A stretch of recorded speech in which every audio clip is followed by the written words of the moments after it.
¿Qué tal? ¿Cómo están? Bienvenidas, bienvenidos a Conciencia, un espacio que pretende ser una especie de rendición de cuentas para explicarle a usted cómo invertimos en las universidades públicas los dineros destinados a la investigación y un espacio donde hablamos de ciencia, particularmente aquella relacionada con ciencias básicas y ciencias de la salud.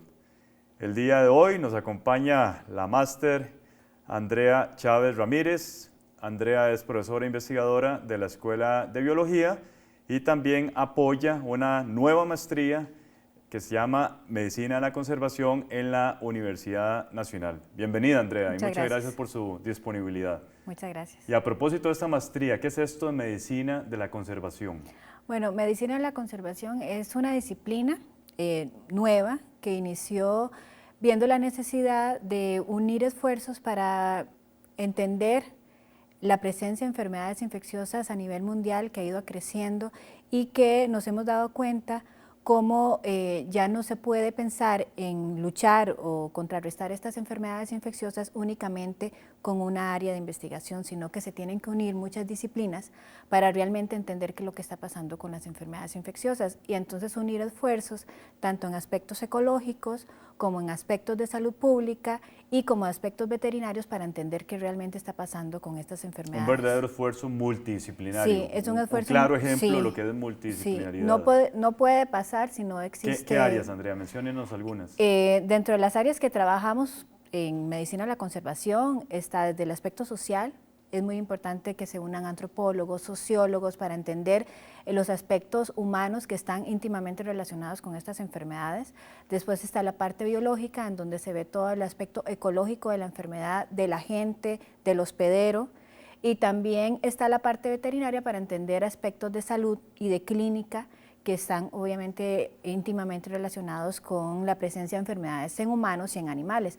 Y por otro lado está la salud pública, ¿verdad? Médicos, microbiólogos que pueden apoyar también esta otra área más específica del ser humano. Y también algunos ingenieros forestales con toda la parte de claro, hábitat, sí, destrucción de hábitat y todas esas otras Es áreas. muy importante también tener el apoyo de otras disciplinas que se internen dentro de la investigación, como es la parte forestal, la parte de utilizar sistemas de información geográfica, la parte de entender cómo se está haciendo el uso de suelo, el cambio del uso de suelo y todos esos aspectos que pueden influenciar de alguna forma la presencia de enfermedades en un área o en una región. Una de las áreas de investigación suyas es casualmente ecología de las enfermedades tropicales, un nuevo enfoque de entender las enfermedades tropicales. ¿Qué es esto de ecología y la relación con las enfermedades? Lo que se pretende cuando se habla de ecología de enfermedades es entender cómo una enfermedad puede afectar no únicamente a un individuo, sino a toda su población, al ambiente en donde él se encuentra y por ende a otros ambientes relacionados con este hábitat en donde se encuentra este individuo. Entonces vemos la enfermedad no como un problema en una persona, en un individuo, sino como una situación que puede alterar o que puede afectar más de una población y por ende más de un ecosistema. ¿Y cuál es el abordaje, digamos, que ustedes en esta disciplina realizan? Bueno, cuando tiene una particular, hablemos de la presencia de un virus en particular, ¿cuál es el abordaje que se le interesan los animales silvestres, interesan los humanos? Sí, es muy importante entender, ¿verdad?, que estamos hablando principalmente de enfermedades emergentes infecciosas, ¿verdad?, que están causadas por patógenos. Si explicamos eso de emergentes. Ajá, las enfermedades emergentes, tenemos dos tipos de enfermedades infecciosas importantes en salud pública. Las enfermedades emergentes, que son todas las enfermedades que anteriormente no conocíamos en una región y que empezaron a ser importantes en salud pública. Por ejemplo, el virus oeste del Nilo. Es una enfermedad nueva que empezó a afectar regiones en donde anteriormente no estaba. Están las enfermedades reemergentes, que son enfermedades que en un tiempo fueron importantes, fueron emergentes, se pudieron controlar por actividades principalmente sociales, ¿verdad?, como seguro social, qué sé yo, ¿verdad?, cambios de comportamiento, pero que posteriormente volvieron a ser importantes. Sí, por ejemplo, el virus del dengue, el virus de la malaria, la malaria, que es un plasmodio, en Costa Rica. Entonces, esto nos provoca ver o entender qué es lo que está pasando con estas enfermedades y qué es la razón por la cual están emergiendo o reemergiendo nuevos agentes.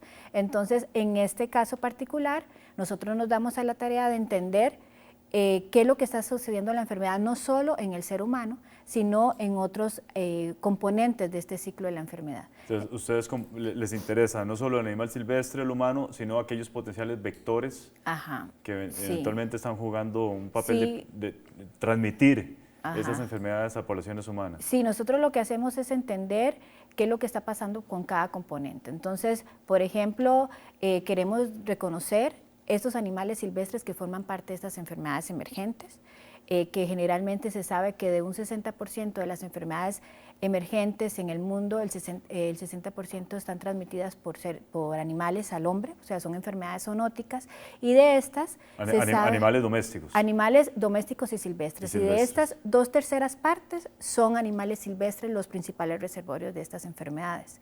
Entonces nosotros tenemos que entender qué es lo que pasa con estos animales silvestres, cuáles son las características de hábitats en donde ellos se encuentran y cómo hacen ellos para mantener un equilibrio con este agente. Después reconocer los animales domésticos, cómo juegan ese papel de interacción ambiente silvestre, ambiente más urbano.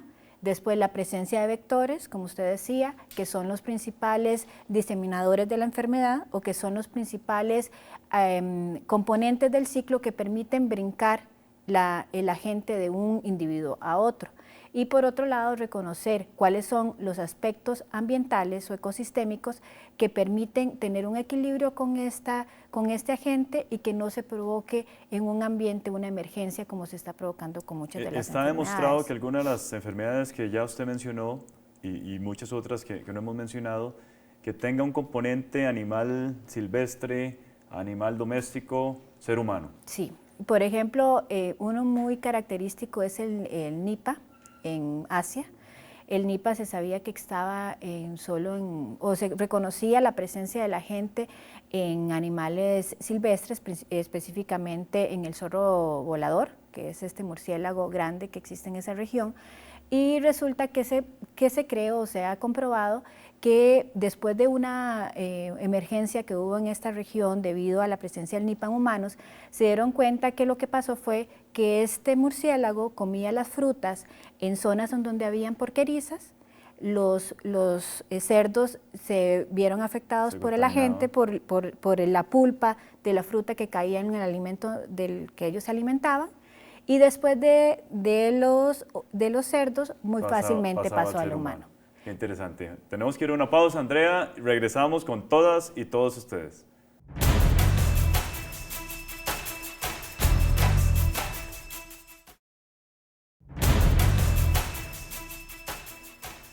Continuamos con Conciencia. Hablamos hoy con la máster Andrea Chávez Ramírez, profesora e investigadora de la Escuela de Biología. Usted nos daba un ejemplo concreto de la Nipah en países asiáticos. ¿Tenemos ejemplos en nuestro país, Andrea, que se relacionen con pérdida de hábitat y vulnerabilidad de las especies? Que es parte de las investigaciones que ustedes están desarrollando. Actualmente estamos terminando de hacer los análisis, ¿verdad?, de una investigación que tenemos ya varios años, que ha sido apoyada por los fondos del sistema de CONARE, ¿verdad?, y que hemos estado desarrollando tanto la Universidad Nacional con la Escuela Veterinaria, el Instituto Tecnológico con Ingeniería Forestal, la UCR con la Escuela de Biología y la UNED con la maestría o con la Vicerrectoría de Investigación. Entonces, nosotros lo que hemos hecho en este proyecto es tratar de analizar diferentes aspectos que pueden provocar vulnerabilidad en los primates no humanos de Costa Rica, sabiendo de antemano que son especies que se encuentran amenazadas, ¿verdad?, o en peligro de extinción. Entonces, lo que queremos determinar es que si cambios ambientales, debido a cambios en el uso de suelo principalmente, están afectando las características propias o naturales de los primates que afecten entonces la especie en general. Entonces, queremos ver aspectos tan importantes como son la variabilidad genética de estas especies, que de una u otra forma siempre están relacionados con la presencia de enfermedades, porque le permiten a ellos tener un pool genético suficientemente grande para poder enfrentar enfermedades nuevas que se encuentren en el ambiente.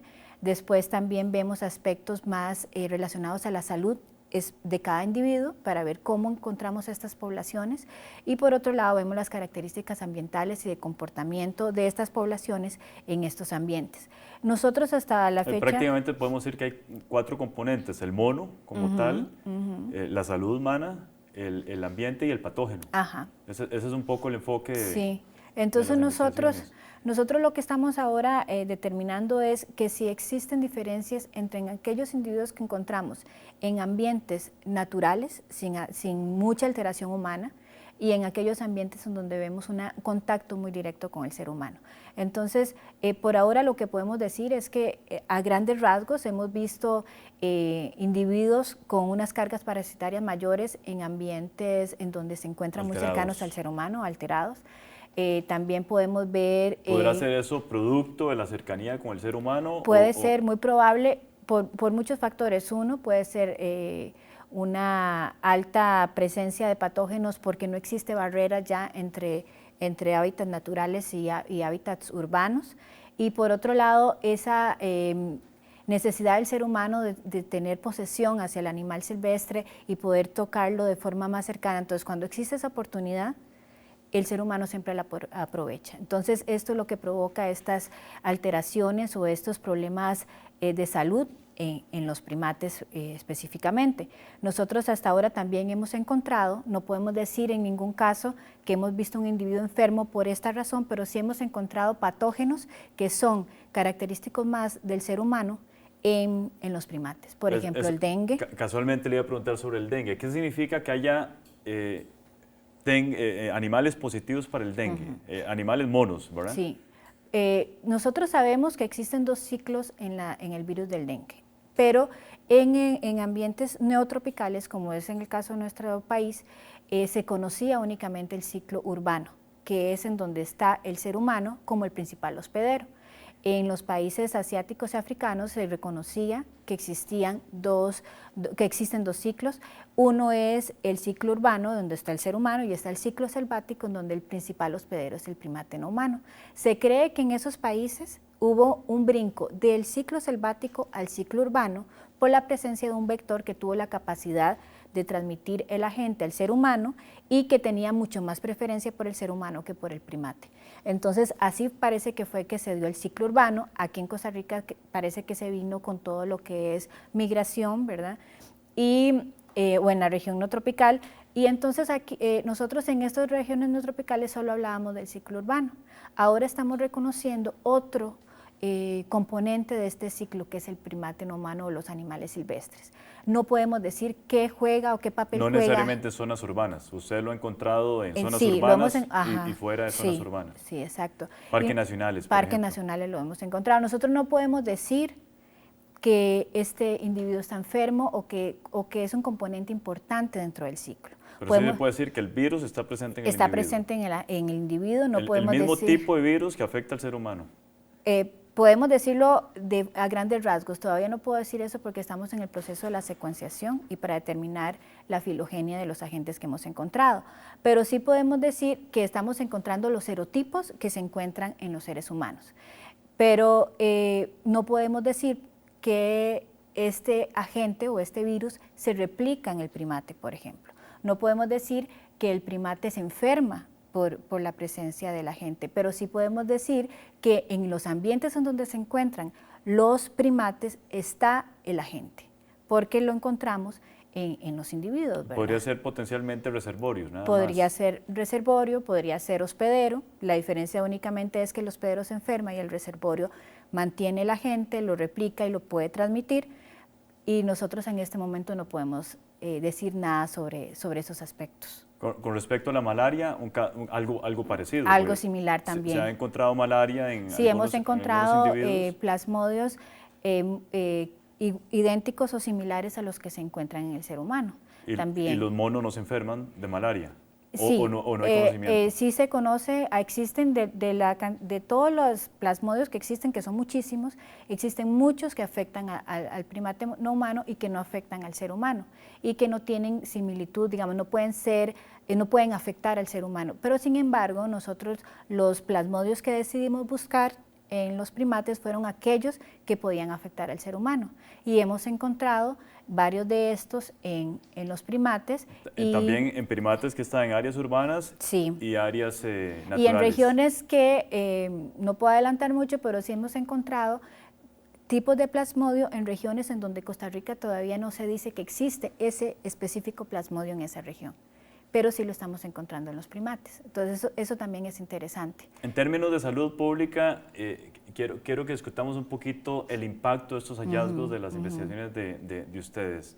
¿Significa que los reservorios están ahí, vamos a tener vectores que van a estar transmitiendo a los seres humanos, sobre todo aquellos animales que están en áreas urbanas o en las áreas protegidas, parques nacionales, entiéndase, potencialmente a los turistas que están visitando esas áreas? Vamos a dejar esta área para desarrollarla en el siguiente segmento, que es sumamente interesante y eventualmente podría modificar sustancialmente políticas de salud con respecto a dengue, malaria y cualquier otra enfermedad neotropical, ¿verdad? Vamos a una pausa y regresamos con todos y todas ustedes.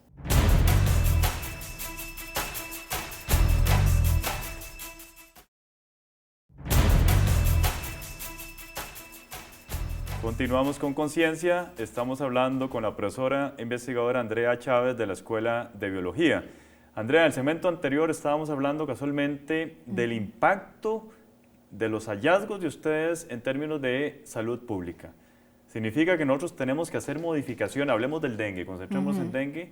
Ahora las políticas establecen que hay que ir eliminando llantas y cualquier otro recipiente que potencialmente puede tener agua estancada que le sirva al mosquito replicarse. Al descubrir ustedes que el mono tiene el virus, en términos de salud pública, ¿qué significa esto? ¿Tenemos que ponerle mucha atención a esos monos? Yo lo que pienso es, como se ha dado a nivel mundial, es entender que no estamos solos en un ambiente, ¿verdad?, en donde que tenemos que darle importancia a todos los factores que involucran la presencia de enfermedades infecciosas y que el patógeno se encuentre en un primate no humano o en un animal silvestre, lo que nos dice es que tenemos que entender, es como otra herramienta más para darle a entender a la gente que nosotros no tenemos por qué alterar o tener tenencia de animales silvestres en nuestros ambientes urbanos. Entonces yo pienso que esa es la mayor respuesta que yo le puedo dar a la gente. ¿Cuál es la hipótesis? ¿Que ese dengue vino del ser humano? Yo pienso que sí, yo creo que debe ser así. Que no lo puedo comprobar tampoco, pero yo pienso que debe ser así. Y lo que nosotros tenemos que hacer... Sobre todo si se comprueba que es exactamente el mismo tipo que está afectando, la misma cepa que afecta. Ajá. Y nosotros, yo lo que puedo decir sobre eso es que nosotros tenemos que tener respeto a los animales silvestres, respeto hacia los hábitats naturales y no querer conquistar todos los ambientes en donde nosotros tenemos acceso, sino que siempre tener un límite. Es otro punto más que tenemos que tomar en cuenta los seres humanos para entender que tenemos que tener respeto hacia la vida silvestre. Es el ser humano el que está invadiendo el hábitat natural por supuesto, sí, de todas estas especies. Perdón, un ejemplo muy claro que se dio, por ejemplo, en las Amazonías, ambientes poco alterados, y tenían un equilibrio, digamos que más o menos bueno con la presencia de malaria o la incidencia de malaria en el ser humano. Ahí había un 4% en esa región de malaria en seres humanos y pues resulta que hubo cambios en el paisaje en esa zona y aumentó de ese 4% a un 50% de presencia de la malaria en el ser humano. Y todo esto se debe a cambios en el ambiente que provocan que cambien entonces la cantidad de vectores en la región, la cantidad de hospederos cercanos al ser humano, y entonces esto provoca esas alteraciones en la presencia de patógenos en los seres humanos y por supuesto de enfermedad. Claro. Es una tendencia que casi la gran mayoría de las especies silvestres, particularmente animales, se han reducido tanto en distribución como en abundancia en los últimos 40, 50 años. ¿Qué impacto tiene por tener cada vez poblaciones más pequeñas en términos de enfermedades infectocontagiosas, Andrea? Específicamente en el individuo silvestre, vulnerabilidad. Aumenta la vulnerabilidad. Es decir, si hay un individuo ya Ajá. contaminado, la probabilidad de que los otros se contaminen aumenta. Sí, por supuesto. Porque, hay estudios que demuestran esto. Sí, porque lo que nosotros tenemos que entender es que vamos a tener una población mucho más homogénea que si tenemos una población amplia en donde pueden existir individuos con características inmunológicas distintas, y en cambio si tenemos una población pequeña, muy homogénea, con características muy similares de un individuo a otro, entonces generalmente lo que le afecta a un individuo va a afectar al otro. Y por otro lado, si tenemos ambientes muy estrechos, en donde tenemos poblaciones en donde se pueden manejar en espacios muy pequeños, también entonces van a tener un contacto mucho más cercano con ese agente infeccioso que les puede afectar. Y por otro lado también, si tenemos muy poca variedad de individuos de diferentes poblaciones en una misma región, entonces también me va a permitir que hospederos susceptibles se vean enfrente de este agente infeccioso. Si tenemos diferentes individuos silvestres en una región que no se afectan por este agente, pueden ser hasta un tipo de barrera para que este agente llegue a este individuo susceptible. Si tenemos una región muy homogénea con individuos muy homogéneos, esta barrera natural no se puede dar. A nivel internacional, ¿cómo está el campo de la medicina en la conservación, Andrea? Es un campo yo puedo decir, muy efervescente.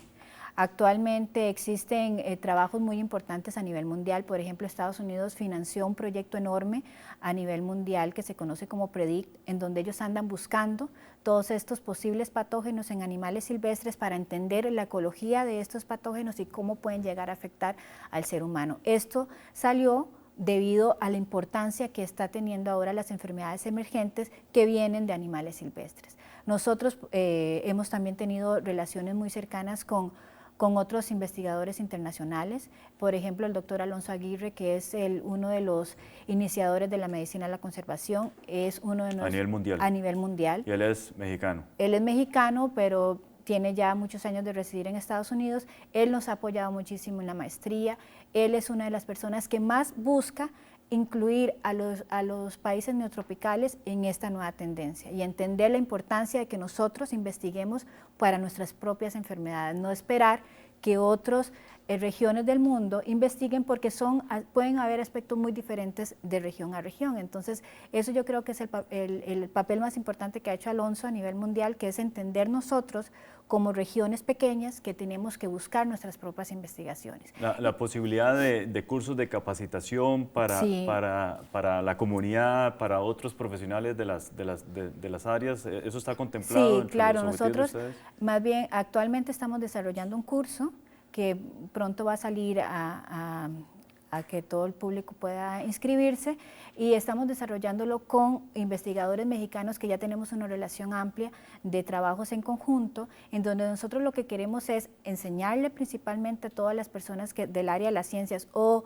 que tengan afinidad hacia la ecología de las enfermedades, a entender diferentes aspectos o las herramientas básicas que se deben de saber para trabajar en ecología de enfermedades. Y por último, cerrar con ejemplos específicos que estamos haciendo en nuestras regiones para que veamos cómo nosotros sí podemos trabajar y cómo nosotros podemos desarrollar nuestros propios proyectos. Excelente. Y el ideal que se conformen grupos multidisciplinarios para que desarrollen otros temas de investigación que ustedes no están considerando. Yo creo que esa es la necesidad más grande que siempre nosotros tenemos. Que no lo estén contemplando. Cuando nosotros hacemos una investigación, lo primero que hago es buscar a todos aquellos especialistas que están metidos en el tema, desde el área de salud pública hasta el área silvestre, para que apoyen la investigación. De diferentes universidades públicas. De diferentes universidades, de diferentes países, toda aquella persona que está interesada y que sepa. Que tenga interés y sepa del tema en particular. Y que pueda aportar algo nuevo. Andrea, muchísimas gracias, desearle muchos éxitos.